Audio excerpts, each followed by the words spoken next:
Welcome back, David. Gonna dig into your brains and continue on periodization topic. And today I want to tag into supplements, maybe even performance enhancing drugs.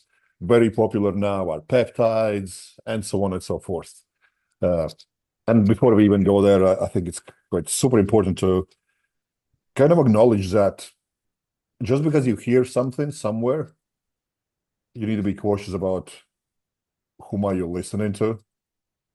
If you're listening to, let's say, super heavyweight strongman or a bikini chick, there will be two completely different things, right? So, Yeah, well, especially with the topic of like supplements and PEDs, like you really have to understand kind of what we've been preaching right from the very beginning, which is you kind of have to know yourself extremely well whenever you start to introduce any of these, right? so when And you go and in here, when you say you need to know yourself, I know we have been kind of beating the horse or whatever you want to call it over and over and over again. Know your goddamn starting point. But yeah, when you say about this specific topic, supplements and maybe anything stronger than that, what do people need to know? What can they check beforehand instead of just wasting their money on absurd amount of supplements? Like we have seen when people come to us and they have like 50 different pills, and you're like, yeah, why do you do that? And it's like they can't justify it. So what would yeah, you do? What would be assessment uh, to even acknowledge that, hey, maybe you need something. yeah, and that's pretty much the starting point. And it would basically look like this, right? Currently, at this current moment, do you sleep well? Do you have energy for you make a checklist of things you wish that your body did or does that would be like acceptable. Like if you describe just like a normal person, right? The best way that I come to kind of think about this is think about someone else, anybody, right? Just like make somebody up, right? And think, okay, if they're a perfect human being, they sleep their, 8 hours, they get restful sleep, they wake up ready to go, they have energy all day long, and they don't overeat, but they don't eat like that. If you just describe the ideal person, they don't have emotional ups and downs. They don't have, you just start thinking of all those things. And right, then you compare that to you. I'm not saying that you're going to be a perfect person. I'm saying you start to like have this equation of like, oh, I have a deficit in sleep. My sleep is actually not very good, right? Compared to what I would think it should be, right? I'm still function fine, but does that affect me, right? Like you start to figure out where are you lacking? And then there's the whole concept of like, there's probably a supplement for that or a PED for that, right? If this particular and the reason why I started with like sleep or like hunger and things, because these are all controlled by things outside of you, right? Your environment controls these things, right? That's why I started with those things. Any supplement or PED that's going to interact with those things, sleep, hunger or lack of hunger, um, energy levels in terms of direct ATP production and stuff like that, if it is going to, quote, do something with that system or modulate that in some way, more than likely you will already have an environmental or a lifestyle deficit. Right. That's my assessment right off the bat for so basically, if it's one of those things, it's probably not going to be resolved with a supplement or a PD. That's what I'm saying. Right. If it's something else, right? Let's say hair, right? Like my hair is falling out or something like that, right?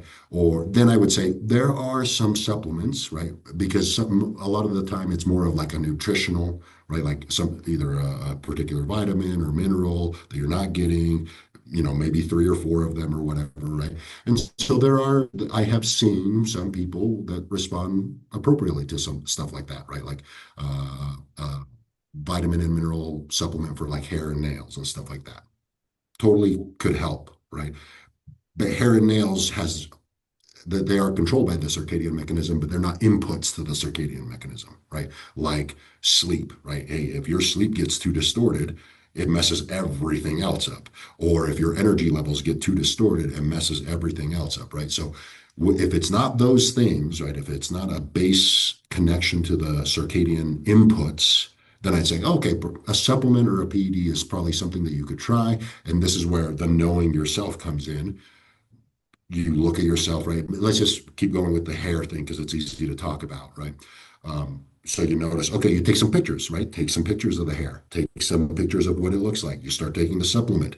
How, 4 weeks later, 6 weeks later, is it any different, right? You have to be critical of what you're doing. And then if you're like 4 months in and nothing's happened, right? You have pictures to verify it. Well, then you already did your test. That supplement doesn't do jack shit for this, right? And you just throw it out. Or clearly 4 months later, like actually, I kind of do see a difference. So now it gives you feedback, positive feedback on what you're doing, whether it's a peptide or a PED or something like that, right?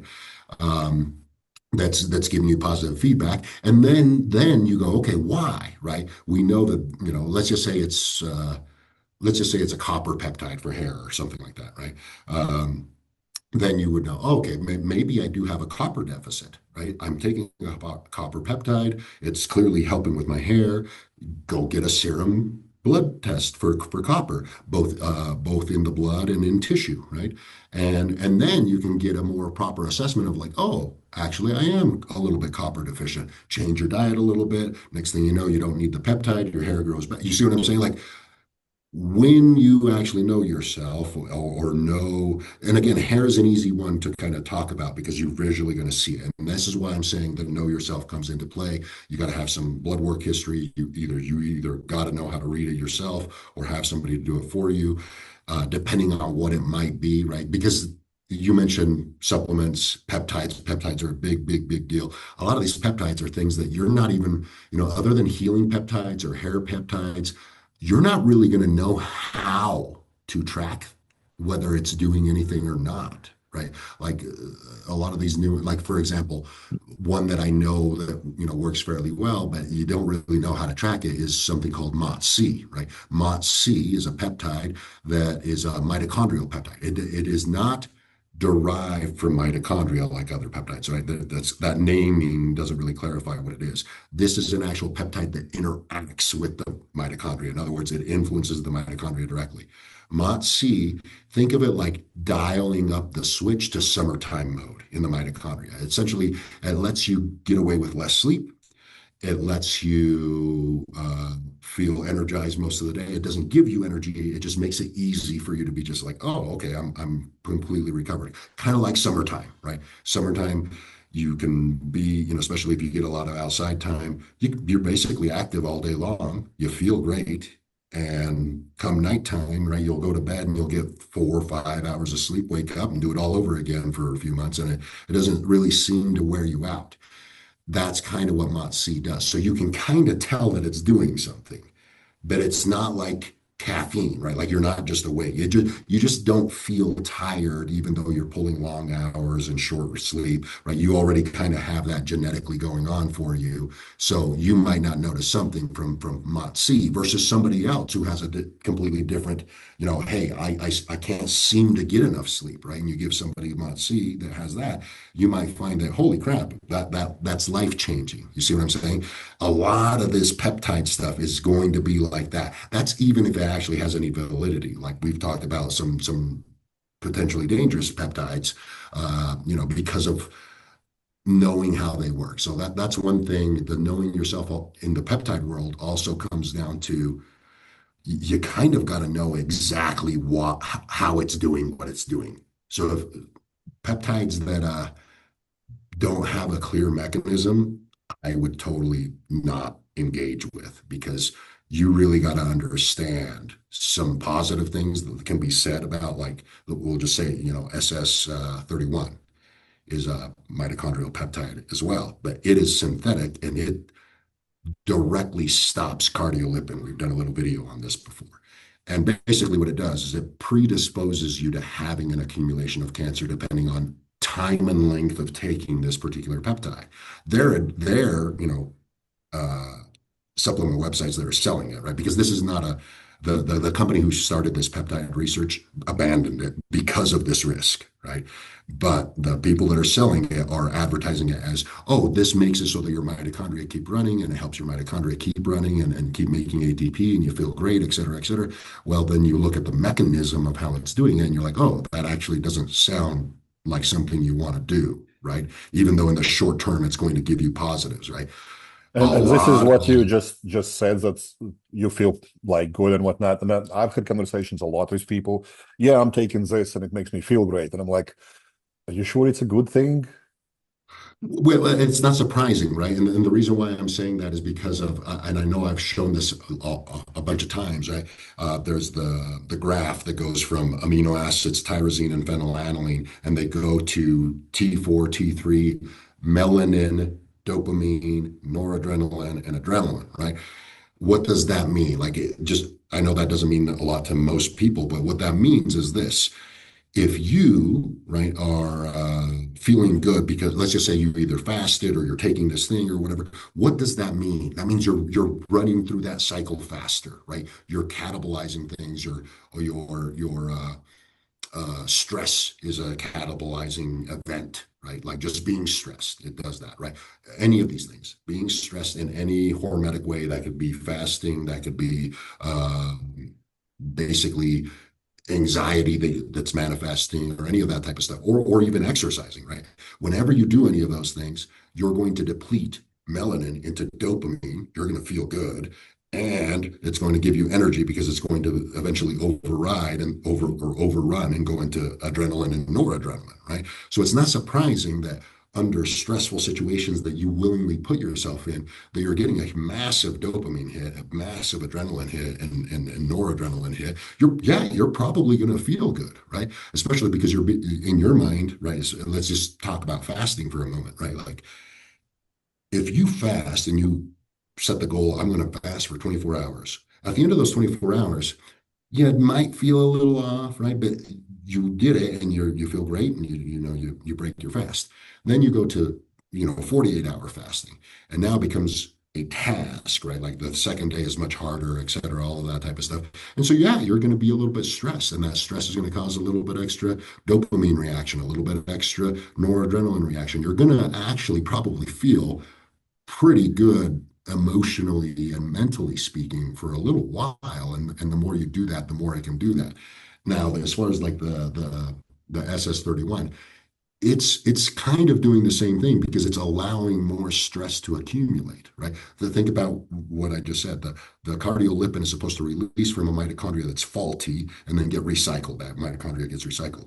Well, you introduce SS31, now the cardiolipin molecule stays in the mitochondrial membrane. That mitochondria does not abort and get recycled. It just keeps running, but it's running with stress, meaning it's creating a lot of reactive oxygen species. That's why it was going to get recycled. You stop that process from happening. So now you're running a hot engine, right? You're running an engine that's you're intentionally like if this was a car analogy, it would be like this. You're intentionally redlining the engine.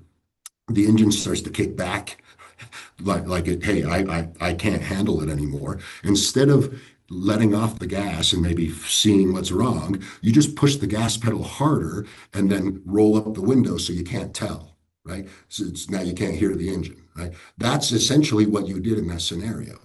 So it doesn't make any sense for some of these, but not again, you're not going to get that information unless you take the time to learn this type of stuff or just ask, right? Like And again, these questions. what you just described, you can still feel great whilst actually running yourself to the ground, right? Yeah, pretty much, So right? so Just let like, me pull you back to supplements and periodization and stuff like yeah, that. What is the difference between strategically supplementing yourself and chronic use? Because we know people go on social media and, hey, you need to take NMN and it's gonna make your life amazing, and then they just stay on it forever. So what's where, how? How do you understand when you need it? And what is the difference between plugging and playing with it and just taking something because you heard it's a great thing to do? yeah. So the last thing, right? The last one that you said there, just take it because it's a great thing to do. Everybody's talking, if you, and my analogy is to the form of like creatine, right? If you're going to start treating it like creatine, well, it better have the type of research that creatine has behind it. You see what I'm saying? Like, because that's how most people will take these things. Like they'll take it like creatine, right? I'm like, okay, but it has nowhere close to the same profile or even Yeah. robustness of, And for of some who don't know, the creatine is thousands and thousands and thousands of papers just going through safety profile, efficiency, and a million other things. Whereas others are, some peptides haven't got any human research at all, and people just take it like it's nothing. Right, right, right. And that's what I'm getting at. Like these papers on creatine are not like anecdotal. These are all on humans, right? There's probably thousands more before it was even taken by humans, right? So that's what I'm saying. Like if you're going to start taking it like creatine, it better look like creatine as far as the research goes, right? Like so much that you're like, it's not worth reading it. Um, Most don't. There aren't, right? Let's just say that. There aren't any, right? So number one, don't ever take anything just habitually uh, unless there's that type of research. There's only a couple other things that kind of fit that bill, and I'm going to discuss them now. Hormone replacement therapy is one of them because we know that your hormones are like bioidentical hormone replacement therapy totally something that you can treat like creatine because it has all of the science behind it. And when I say that, I literally mean using it at those levels as well, meaning Mm. you're not going super physiological, right? So that also starts to qualify like creatine. So when somebody But starts to kind of be worried about, hey, I shouldn't be taking testosterone because friend in a gym said I'm going to die from heart attack, you kind of could remind them testosterone has been researched over 100 years. right, right. And That's they took it, they used to have this black label on it that it's dangerous, but they just figured out like, okay, we just need to stop lying. It's not. correct, right. And again, that's on pharmaceutical stuff, right? The black label warning and stuff like that. And there's a reason for that. Nobody in the medical field is super physiologically dosing anybody legally because they can't, right? There are dosing protocols, just like any other medication, right? There's, hey, you can't go over this amount. You're not going to get prescribed that amount, et cetera. Now, if you do that on your own or on the side or whatever, that's a different deal, right? So that's why I'm saying normal level doses, even at the higher end, there is a safety profile that is as good as creatine for hormone replacement therapy, both for men and for women. The types, right, like bioidentical versus synthetic and all of that matters. The more expensive, as far as bioidentical, directly made from cholesterol molecules from actual animal products instead of, because see, the biggest thing between synthetics and all of that is synthetics are cholesterol from plants and uh, bioidentical is cholesterol from animals, right, as far as like the starting molecule. Does it make a difference? A lot of people would argue it does, right?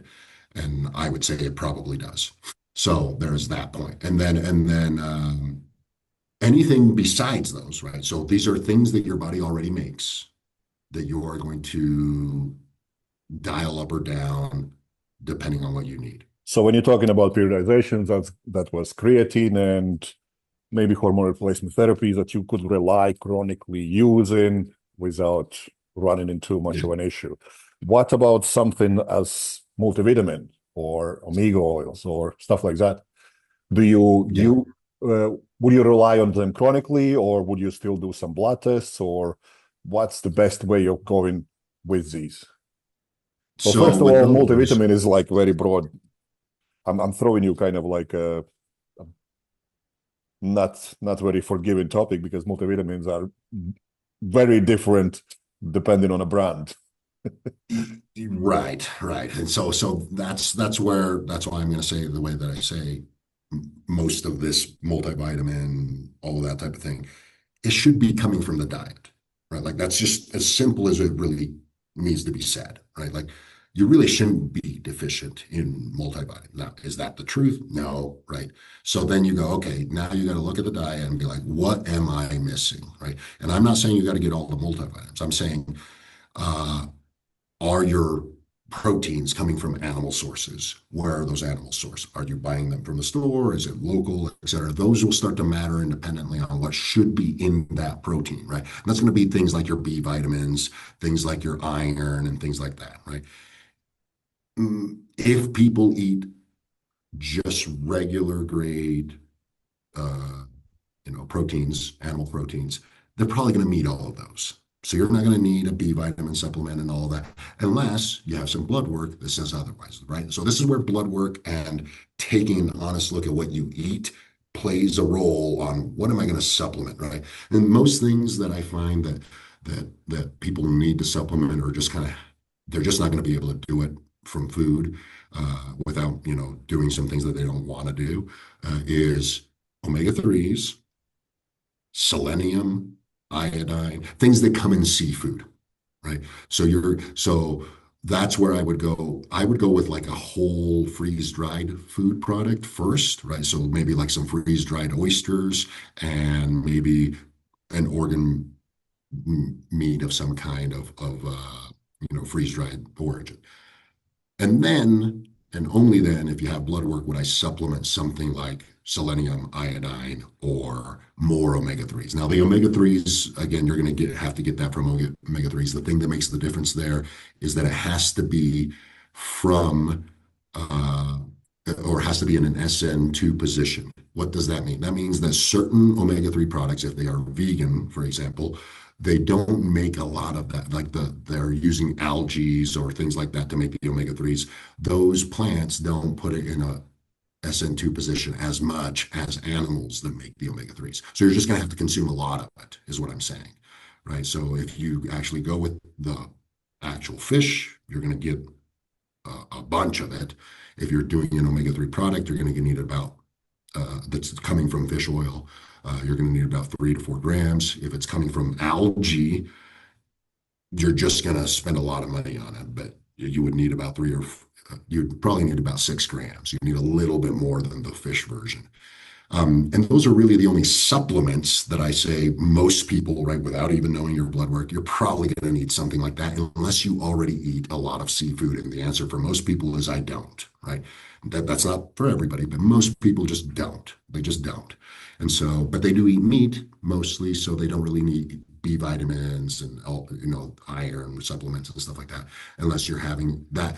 Now, if you're eating all of those things and you're having like iron problems in your blood and stuff like that, that's where things like electromagnetic field sensitivity start to come into question and that sort of stuff. And that also is going to play a role. And what you just mentioned now is something I see a lot, specifically in women, that they eat everything, they have really great nutrition and whatnot, and then they become iron deficient, B12 deficient, B6 and then I interview them and it's, oh yeah, I just started new work, new job. There's a lot of laptop involved, and I just got new headphones, and I'm like, maybe we need to start looking into that. So how do you go around that? And is there maybe even a period where it is good for your body to not be optimal, so to speak, at your vitamin levels, at your omega levels, at everything like that? So is there a benefit of, let's say, doing everything right, and then have a little period where you do everything wrong? That's what I'm asking. Yeah. So intentionally, probably not, but kind of going with the case that you just said, right? Like, hey, these women, right? They start a new job or whatever, right? And they're eating great, right? Their nutrition is great, but their B vitamins and their iron are low. That's probably not a mistake, right? So that's what I'm saying. Like, in my eye, right, I'm like, oh, that's exactly what the body should do, right? And this is why I'm saying iron is reactive, right, to oxygen, right? When you're around an electromagnetic field, oxygen becomes a toxin, right? The more oxygen you take in, the more reactive oxygen you're going to make, the more iron you're going to chelate and essentially rust. So your body starts sequestering iron. starts putting it all in your organs and not in your blood, so it can't be interacted with by electromagnetic fields, right? Mm. So in the blood, you're going to notice, hey, iron going down. You're also going to see B vitamins go down. Why would B vitamins go down? Because your body wants to quiet methylation. What is methylation? Most people think that that's the energy circuit or whatever, right? And they take methylated B vitamins and they feel energized or whatever. All methylation is doing is it's not just energy, right? Like it's not just donating methyl groups and energy is being produced. That is happening, but the act of methylating, the act of taking methyl groups from one place to another means you're marking things for change. Right. So think of it this way, right? Your body's always trying to optimize and move faster and create, it's always trying to do better, right? Like that's why exercise works, right? Is because it's always trying to, oh, you gave me this task. How can I execute it better next time? Right. And so part of that process is methylation. Methylation, the act of creating all this energy and all this substrate and all of this type of stuff, what you're burning, et cetera, also is methylating certain things. That means that, hey, we did all of this work and this is how we did it. We need to optimize for that. And so it changes genes epigenetically, right? That's what methylation of genes is the epigenetics that are being changed live on the go by the thing that's causing it, right? So if this thing could potentially cause cancer, the body doesn't want change to happen very quickly. It slows down methylation by sequestering B vitamins.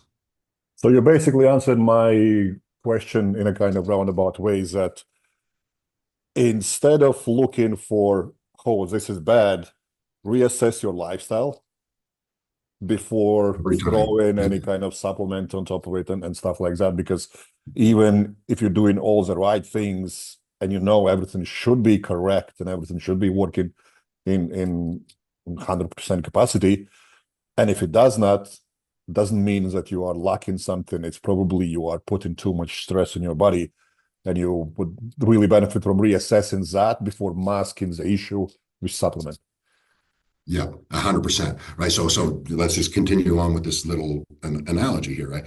In this particular case, she might go, or he or whoever, right, might go, oh, I need B vitamins. My B12 is low, my B6 is low. I start taking B vitamin shots. I feel better, right? I start getting energized more because of more methylation.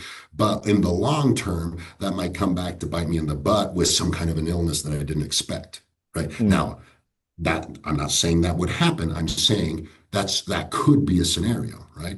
And so then you go, okay, well, you again, you're the coach here in the scenario, so you assess them and you alert them to this thing. Well, then maybe you just start looking at, oh, maybe I just reduce, right, my usage of some of this technology wherever I can, and then a month or two later, you continue to eat well, you recheck your stuff, and you're like, oh, some of these markers came back in line. Great.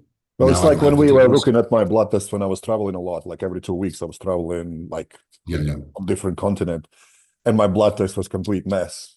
And trying to fix it just made it worse. Right, right. Yeah, yeah, that's right. I do remember that, right? So it's one of those things where it's like, okay, and that's why answering your question of like, sometimes things are just going to look jacked up. And if you're still functioning good and there's like an external change that it's happened, you kind of just have to let it play out, right? Or, if it gets too bad and it's actually hurting you, right? Like, hey, I can't sleep, or I'm just, I have enormous brain, I can't function, right? I can't, make my money because I can't function. That's when I will go, okay, well, now we need an actual assessment of like, what do we do right now? And always, always, always, even if whether it's supplements, whether it's drugs, whether it's, a particular lifestyle that's kind of hard on you or whatever, whenever you run into an issue of like, I can't function, the first thing I tell people is you have to stop everything. And I mean everything, because you don't know what is doing what, right? So if you've ran off the road, right, you don't just keep throttling and trying to get, back on the road. You stop, you get out, and you assess, hey, what did I break? What is going on, right? And where do I need to get back to, right? So the first thing is you stop everything. Supplements, drugs, electromagnetic field stuff like that. I'm just saying you want to make your environment quiet, your inputs to your body as quiet as possible for at least a week or two to kind of get an idea of what's going on with yourself, right? Like there's people that just will try to throw things at everything, right? And that's probably the worst thing you can do. You can make a lot of things worse if you do that type of thing. Yeah, and, And and we then, and see then that we after, also see that when they do blood tests and then they almost define their whole year based on this one snapshot that might have yeah, not even been accurate, right? correct, right? And that's what I'm saying. Like whenever there's blood tests or any kind of testing involved, the default should not be supplements or drugs. Right? The default should be, okay, is there something going on in the background? And if there is, great. Now let's talk about it. What can we do to improve? If you feel great, right? Again, this can be a thing. You feel great. Everything on the blood work looks like shit. Then you go, okay, there's a disconnect here. Should I do anything about it? Right? Maybe you're working really hard. Maybe maybe you have a start of, maybe you could just have had like a month and you have another month of really stressful period to come. Then you go, well, you know what? I'm not really going to do anything about it. I'm feeling good. I'm surviving all of this. My blood work is telling me, hey, maybe you should think about relaxing a bit, right? So then you go, okay, let me give it another month, right? Or 6 weeks or whatever I got going on right now. And at the end of that, instead of going right into another project, I have to schedule some time for myself. And that's where I'm talking about what I'm, saying. I'm going to quiet everything. Stop taking a bunch of whatever I'm taking, right? If I'm taking Adderall, if I'm taking performance enhancing anything because I'm augmenting whatever, right? Whatever's going on at that time, I'm going to stop taking all this stuff and I'm going to maybe book a vacation or maybe just book some downtime where what I do is environmental quietness, right? Whether that's go off to a cabin, go camping, go on a trip, go on a vacation, or just go to a little cabin in an Airbnb retreat type of place that you like to hang out, that's relaxing, that you actually let your body de-stress, right? And at the end of that, maybe 2 weeks later, 3 weeks later, you get some blood work and maybe some of it's, or most of it has been resolved, right? Only once you start to get repeat tests, right? This is where I'm saying you should be getting like 2 tests a year, right? One in the spring, one in the fall, so Well, you can that's kind of that's see how. minimum, right? Yeah, that's minimum. Yeah, but that should be pretty regular, right? Like I'm talking every year or every other year where you're getting a couple of these tests. Now, if you start to see a repeat marker that's not necessarily out of line, but it's just not where it should be, it just doesn't really make. And again, I can only really say I've seen so much blood work that I can just kind of look at these markers, even if they're not out of line, I can look at them and be like, hey, this is moving up consistently. This is probably a problem, right? Or hey, this is actually bottom, not flat low, but it's in the bottom quartile, and it really shouldn't be. There's a lot of little things like that I look for in blood work.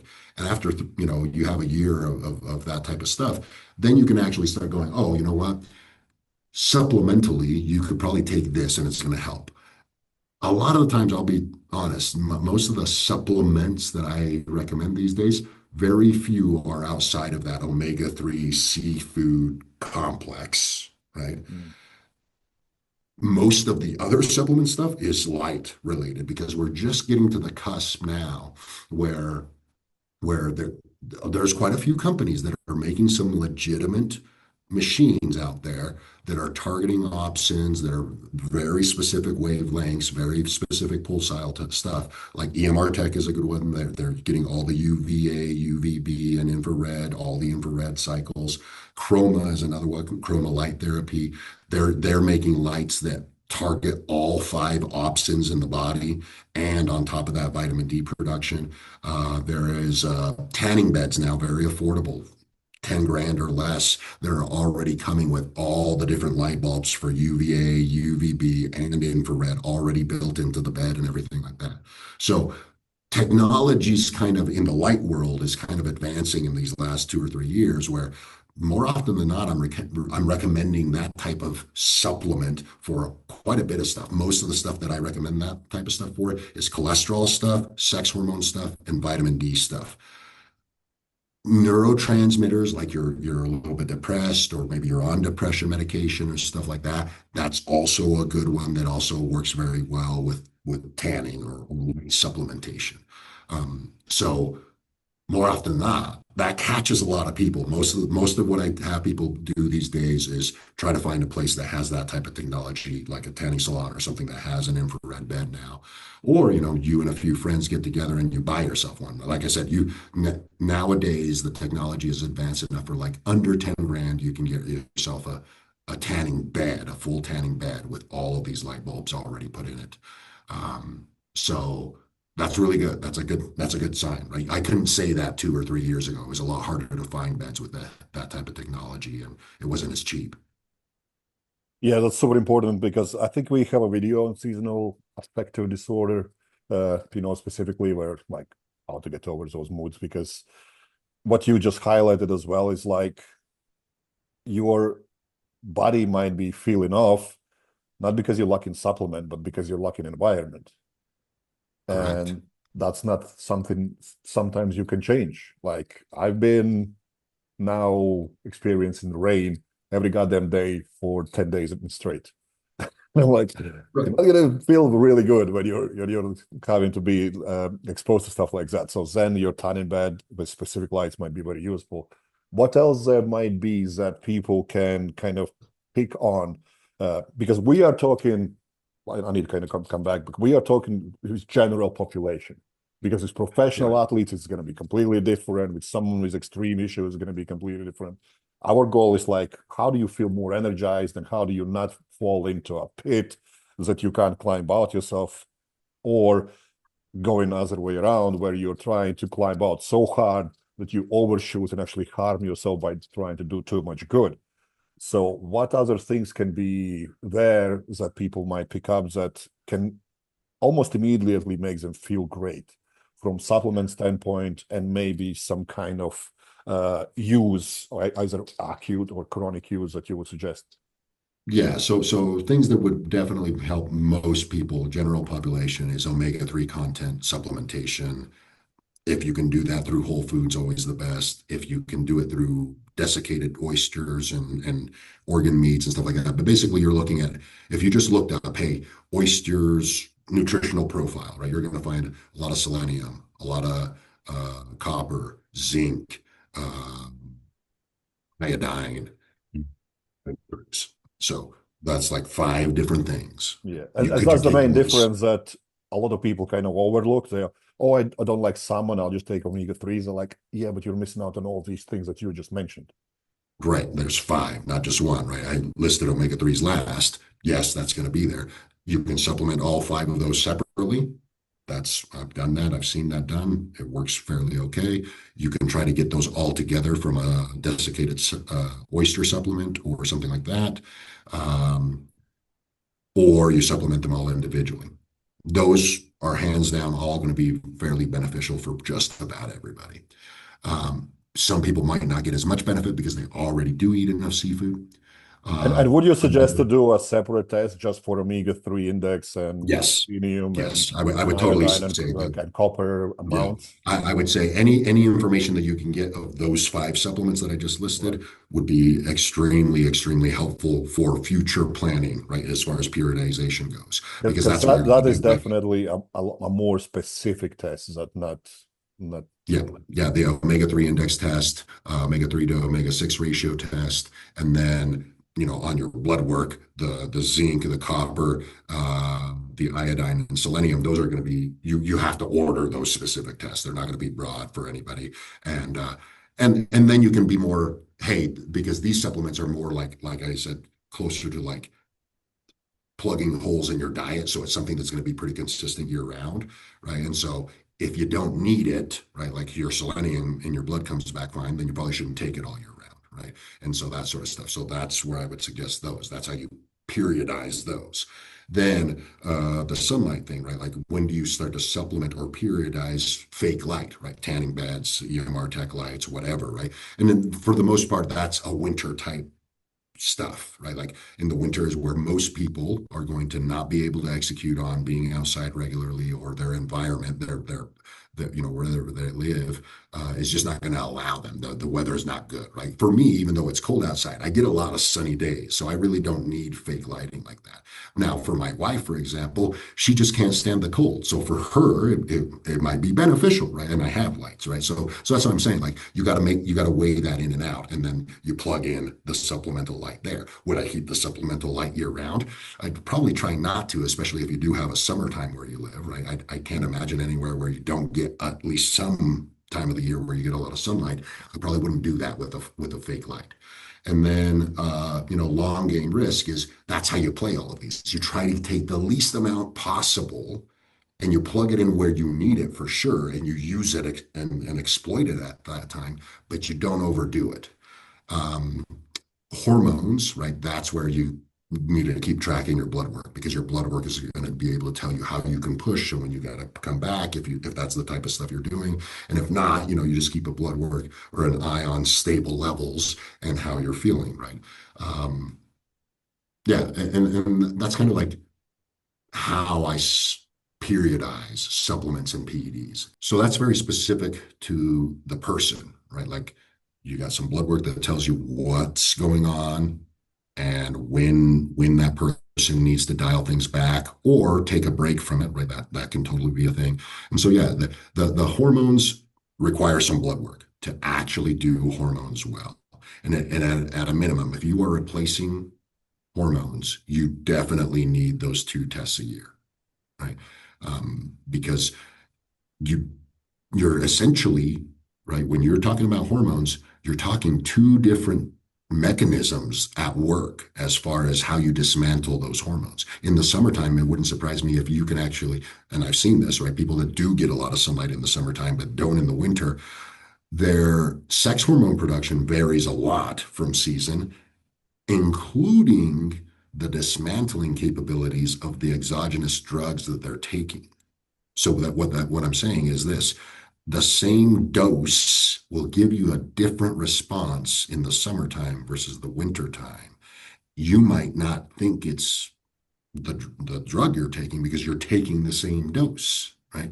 So But what you got to you're remember saying all of is, that. let me know if I got it right. What you're saying is, if you are in Miami and somebody in Australia at the same time is listening, you probably are getting the wrong advice, because he is giving you advice in summertime or wintertime, and you are getting advice in opposite kind of direction. Oh There's, yeah, yeah, that's a there's a big deal. disconnect. I'm glad that you brought that up with the blood work, with the hormones and stuff, is because hormones by default are a summer or sunlight production molecule, right? That means that everything associated with making them, dismantling them, integrating them, amplifying their signals, all of that becomes optimized when you get sunlight. What does that also mean? That means if you're injecting it, the processes of dismantling it, integrating it, activating it, and doing its thing also becomes optimized when you get a lot of sun. When you don't, the same thing happens. So that means that in the winter, like say for example, and this happens a lot, especially with men, you get some blood work, you got low T, right? It's usually in the spring. Doctor gives you a prescription. They check your blood work again in July or August, and your hormones look great. They look amazing. Right? Come wintertime, you're feeling like crap. You're like, I got seasonal depression or whatever, right? It happens, and then and I've had this done, or I've seen this happen. We have them do some blood work, right, just to kind of check, and their testosterone is like 50% of what it was in the summer or less. And they're like, well, that's impossible. I haven't changed my dose. I'm like, well, it's totally possible because you haven't changed your dose. That means that the same dose in the summer, you must get a lot more sunlight or a lot more time outside in the summer. And they're like, oh, yeah, definitely you do. In the winter, I don't do anything. Right? I'm in the office literally all day long. I'm like, yeah, because all of the dismantling stuff of the sex hormones is the same, whether you injected it or whether you produced it the same, right? Like, yes, there's no esters on your testosterone production, but the dismantling of the testosterone once the ester gets removed is the same, right? So the testosterone is floating around in your blood. The dismantling of it is not optimized in the summertime or in the winter time. So now you're your testosterone in your blood is lower. They're like, well, what the heck? Doesn't make any sense. Like doctors And I don't. see this a lot with people, specifically who are like advertising peptides all the time. Wow, I Mhm. feel great. And then I'm taking all these peptides. And on top of that, they also list, I started to go outside, I started to go to this, I went to Mexico and this and that. And I'm like, well, probably it wasn't the peptides that did make you feel good. It's probably that you're starting to do good habits Mhm. that you missed. Mhm. But now you have this incentive because you basically told yourself, if I'm taking this, I feel better. But the reality is you feel better because you started doing these things and now you're taking something on top of it just to Mhm. kind of use it as a trigger to actually move around and be where our body is supposed to be at its best. Yeah. Yeah. And just kind of to finish up what I was talking about, with that person in particular. And I've seen this several times, right? And so there, you really have two options there, right? Like that's what I'm saying. Like you don't necessarily have to do what I would do, right? Like you have two options there. You can bump up your dose in the winter to match the level that you had in the summer because you felt great in the summer, right? But the winter lifestyle doesn't dismantle that same amount of drug in the same way, right? So you bump up the dose, right? Okay, totally a great solution, especially if other markers, right, red blood cells and cholesterol markers are like, these aren't really that bad. Yeah, you totally have room to do that. Do that if you want. Or it's like, okay, it's winter time. I'm not really going to get a lot of sunlight, so this whole dismantling thing might not happen that well. So maybe I go to a tanning bed, right? Maybe I find one of these full solar spectrum beds and I start doing that instead. Totally can do that, right? Like you end up having options, but it's because you know the levers to move, right? I either got to bump up the dose because I'm not dismantling it the same because of my environmental signals, or I start changing some of the environmental signals as best as I can to amplify the dismantling process that we just talked about, right? So that is all periodization of supplements. In whatever, that person might be like, okay, well, in the winter, I'll just bump it up, right? So there you go. That's what he decided to do with his periodization of his testosterone. In the summertime, I use less. In the wintertime, I use more because of my lifestyle. If I don't have other problems like vitamin D deficiency or DHEA production deficiency, then I can totally get away with this for until I do start having those types of deficiencies, right? And then those almost become mandatory. I got to change some environmental signals. But again, you can give yourself runway, right? At the end of the day, most of what I teach people as far as like environmental changes that they need to do and stuff like that, none of it has to be done right this moment. It's just things that I want to highlight early so that you're thinking about them when you make decisions, just like we just talked about this testosterone decision. You can either bump up the dose or you can start changing some environmental signals if that's possible for you, or you can go the synthetic route of changing environmental signals if that's possible for you. Does that make sense? It makes a lot of sense, and I want to make sure that it makes sense to those who are listening to that you're not saying this is how it works 100% of time. This is very specific, and you highlighted there were blood tests involved, there were feedback involved, there were assessment of the environment involved, all those things that people don't do anymore. They just listen to somebody or just pick up on whatever, and they're like, I'm going to do this because such and such said it's great. And like I said already, if such and such person lives in Toronto and you are sitting in Mexico City, probably irrelevant advice, and vice versa. Yeah. So the main thing with supplements when it comes to periodization sounds like it has to be extremely personalized. And the more data you have, not just once a week, not just once a month, but year after year after year, the better you will understand what works long term and what doesn't. Yeah, specifically for that person and the lifestyle that they're living, right? And that is really hard for people to grasp, especially if you're living a life that's very chaotic, right? Because it makes blood work and makes how you feel very chaotic, right? That's a thing, right? Like your environment plays about 50% or more of this whole reaction process, right? So, and sometimes, right, that's the assessment that I have from some people. The assessment is, hey, at this point in time, because of how you're living, you're not going to get the full outcome. Mm. Are you okay with that? Right. And sometimes that's exactly what needs to happen. Hey, you just, kind of like what we just described of like when you were traveling all this time, right? Your blood work looked like crap. You didn't necessarily feel bad, right? But you could tell that if you kept this up for a long term, right, that this was your lifestyle for the next 5 years, you could tell that you were going to run into issues, right? Oh yeah, my That body would have crashed, that's for sure. yeah, yeah, yeah, yeah, yeah. So that's what I'm saying. Like, depending on the scenario, right? The scenario could just be like, hey, you know what? I'm not going to do anything about it right now. This is going to be a short-lived thing, right? It's 8 months, 9 months, or whatever. If it gets bad, I'll do something. But for right this moment, I'm probably not going to do it. Like that totally can be the right answer, right?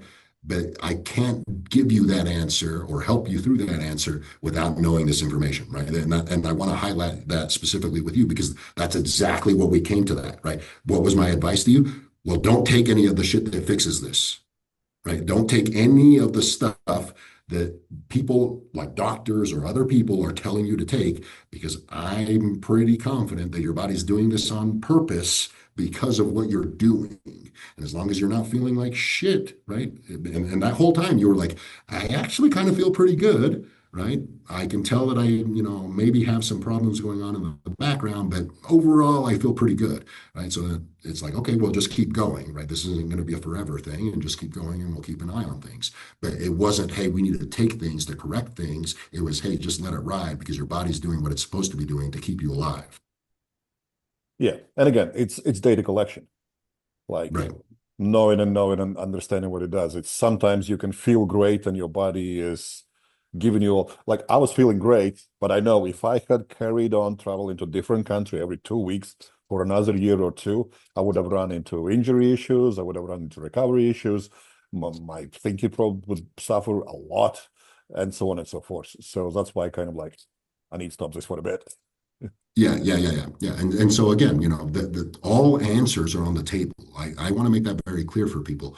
You don't actually really know what the right answer is going to be for you specifically at that very point in time. You might have an idea, but there might be answers where you're just like, hey, the answer is really don't do anything, right? Don't just let it ride.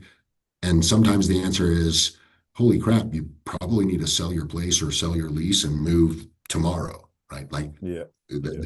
everything in between those two exists.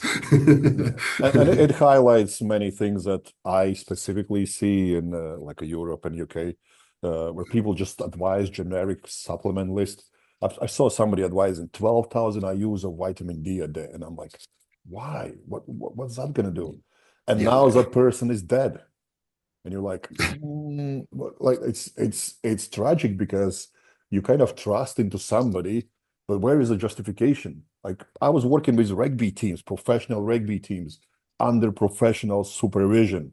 We the highest we ever went was 40,000 IUs once a month, yeah, yeah, and then yeah. you forget about it. Yeah, and that's the one thing, right? Like it's hard to really be like, who do I follow or who do I take information for? And basically, even for the information that I'm giving you guys and all of that, you have to do your own research. You have to be able to take accountability for Like the things the that you're thing I doing. am highlighting is that there was a lack of data to justify such aggressive approach. Oh yeah, no doubt about it. No, that particular, hey, that many IUs and all of that. Yeah, that I don't disagree with. I'm just saying like, because even some of the stuff that I'll have, like for example, sunlight, right? Like just as many studies that are, hey, good for vitamin D, there are studies that are, hey, this is vitamin D doesn't do anything, right? And the reason for that is sunlight is the one thing that they're not accounting for in any of the vitamin D studies, right? And then you go look at studies about sunlight, right? And half of them are actually talking about sunlight, and the other half are actually just talking about UV light, isolated UV light, right? So none of these things, right? You almost have to be somebody who gets good, right? Like if you want to be good at kind of assessing supplements and peptides and how they can hurt you and all of that type of stuff, you almost got to be really good at reading how uh, the industry of studies and whatever you want to call that, that's an industry, right? People don't understand that research is an industry, That means people make money off of it. And that means that you have to be really good at deciphering and reading the compromised information, because there's always compromised information when there's money involved, and the uncompromised information.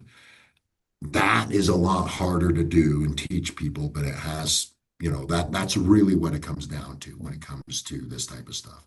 Because you can read the same thing interpreted by two different people, and it can lead you to different pathways, right? And that's why I say the only way that you get the best out of this is understanding it yourself, and potentially even paying somebody to actually help you understand it at the base level as well, right? Like for your decision making, right? It's no different than like getting a surgery or not getting a surgery, right? Like a doctor is not going to make you a surgery specialist in 1 hour of telling you, your options. What he's going to tell you is, hey, these are all the risks I know of, right? And these are all the risks that you're going to avoid, and these are all the positives. And then guess what do? You go get a second opinion on the same thing from one or two other doctors that are also going to interpret that same information. It's not any different. You just have to also do it with peptide. Like that's what I'm saying. Like you almost have to treat peptides, supplements, drugs, just like a surgery, where you're going to have to get several different opinions of the people that might help you through that situation of answering that question of whether you should take it or how you should or shouldn't. And that's just the reality because of the nature of the business of studies and information. Yeah. It's almost like seeking somebody who's for it, somebody who's against it, and then going in the middle and figuring out what are their arguments. Because we know there will be people who, I've had a lot of people who I work with who have had the spinal fractures and this and that, and everyone that I advised don't do any surgery recovered, and they feel the best they've ever felt. And the people who went to surgery, they have chronic issues now. And you're like, I'm not saying you shouldn't be doing it, but at least exhaust every single possibility to heal without doing something that extreme. And similar applies to supplements and peptides, right?